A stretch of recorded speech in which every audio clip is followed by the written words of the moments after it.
Kapag 999 lang po ba ang HMO na inavail ko, kailangan po ba talagang dagdagan ng iba pang mga resibo para makumpleto yung 7,000? So with regards po doon sa HMO at sa medical allowance po natin, nakapaloob po ang guidelines nito sa DBM Budget Circular 2024-6. So pwede po ninyong i-check yan para mabasa yung kabuuang guidelines sa medical allowance. DBM Budget Circular 2024-6.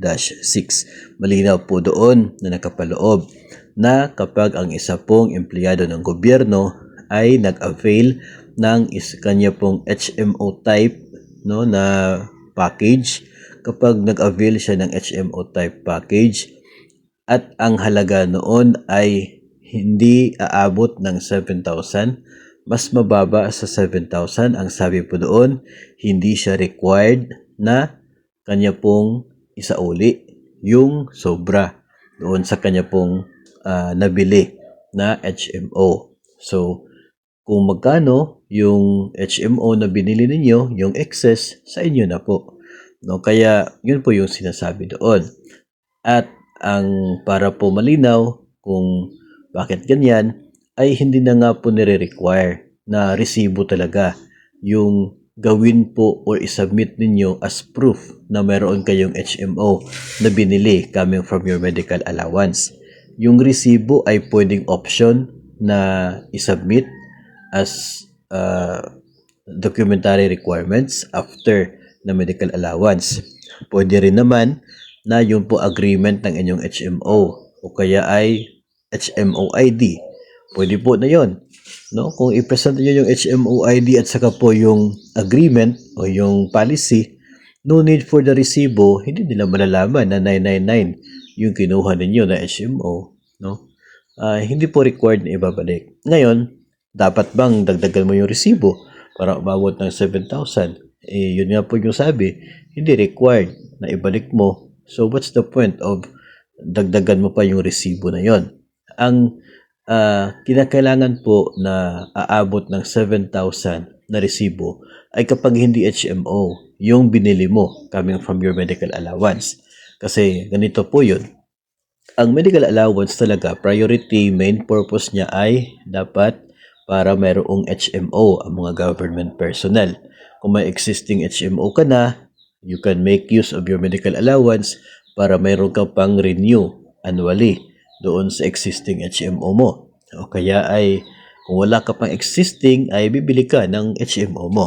Pero may mga cases na yung empleyado ay hindi qualified for HMO or yung HMO mismo ay umaayaw sa kanila. Mayroon tayong nabasa niyan na retirable na raw kasi siya kaya wala nang papayag na HMO na kukuha siya. So anong gagawin niya? So meron po yung mga tatlong conditions yon na pwedeng maging rason, dahilan para cash yung makukuha mo at magsisilbing medical reimbursement yung cash na yon. Una po dyan ay dapat nakatira ka sa isa pong tinatawag din ng geographically isolated and disadvantaged na lugar. So, bukid, nasa bukid yung lugar ninyo, walang sobrang layo. It's not practical na bababa ka para maghahanap ng HMO. So, pwede yung maging basis. Pangalawa, kung walang existing HMO office dyan sa lugar ninyo, so hindi ka na kailangang pupunta pa sa kabilang bayan para maghanap ng HMO na makukuha mo. Kasi enough na, sufficient na yung walang existing HMO sa lugar. O kaya ay minsan ka nag-apply pero hindi pumayag si HMO. Kasi yun nga, baka retirable ka na, feeling nila, lugi sila kung kukuha ka ng HMO sa kanila. So, sila mismo yung nag-disqualify sa'yo. So, either of these three, pwede maging basis para hindi ka na kukuha ng HMO. At sa halip, yung 7,000 na medical allowance ay magiging medical reimbursement. So, as a medical reimbursement, dapat talaga yung resibo ay bahagi sa requirements. So, paano mo masasabing medical reimbursement of 7,000? Dapat mayroong mga resibo amounting to 7,000. So, yun po. hindi HMO yung kinuha, kaya dapat umabot ng 7,000. Sa HMO ay para siyang insurance, no? There is, yung minsan nga sabi nila, walang silbi yung HMO nila kasi hindi naman nila nagamit for the 1 year, no? At some point ay mabuti nga po yung ganon, di ba? It means hindi ka na ospital, hindi ka nagkaroon ng medical emergencies, ba?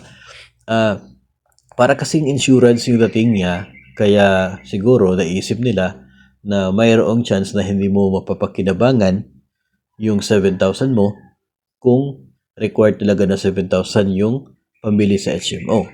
Maliban kung group procurement kasi 7,000 talaga yung kukunin nila dyan. Pero kung individual procurement ay may chance kasi na hindi mo magagamit, no? O hindi mo ma-maximize yung use ng HMO na yan, kaya yung naging bahagi ng guidelines ay pwede kahit below 7,000 yung kukunin na inyo pong HMO. At yung sobra ay of course sa inyo na yan. Kasi alam naman po natin na yung sobra na yan, hindi man yan lahat binili for HMO, ay mapupunta rin naman yan sa pambili ng gamot, pambili ng maintenance, o kung ano-ano po pangangailangan na nakakatulong din naman po sa medical aspect ng bawat isa. No? So, pero hindi mo na kinakailangan na mag-submit pa ng mga resibo para dyan to complete with the 7,000 kasi meron ka namang HMO na kinuha. And ayon po sa guidelines, kahit ID sa HMO, pwede na yon as a proof. And kung ano man pong excess doon sa 7,000 after mo bumili ng HMO, ay hindi ka required na ibalik yon and sa inyo na po no, yung sobra nun. So, yun po yung atin pong tingin. Sagot po natin pagdating po dito sa issue no, ng medical allowance. Yung dati kasi, ginawang option talaga yung group procurement. No, kapag naka-group procurement po, ibig sabihin buong SDO ang iisang HMO lang. So, si SDO ngayon, maghahanap ng HMO at na-procure. So, in that case, mas mabuti mo maximize yung 7,000. Wala ka makukuha ng 7,000 kasi ibabayad doon sa HMO na yon. And dapat na yung HMO na yon ay complete po. No? Yung 5 yata yun na mga guidelines tulad po ng mga emergency, yung mga outpatient, yung mga ganun po. No? Na meron pong annual medical, may dental, parang ganun. Dapat kumpleto, dapat yung mga factors na yon, areas na yon na consideration kung group procurement. Pero madalas po sa atin, dito tayo sa individual procurement kasi mas matagal ang proseso kung doon po sa group. And layunin po ng DepEd na mas mapabilis yung release sa medical allowance, kaya ginawang individual procurement na lang yung atin pong medical allowance.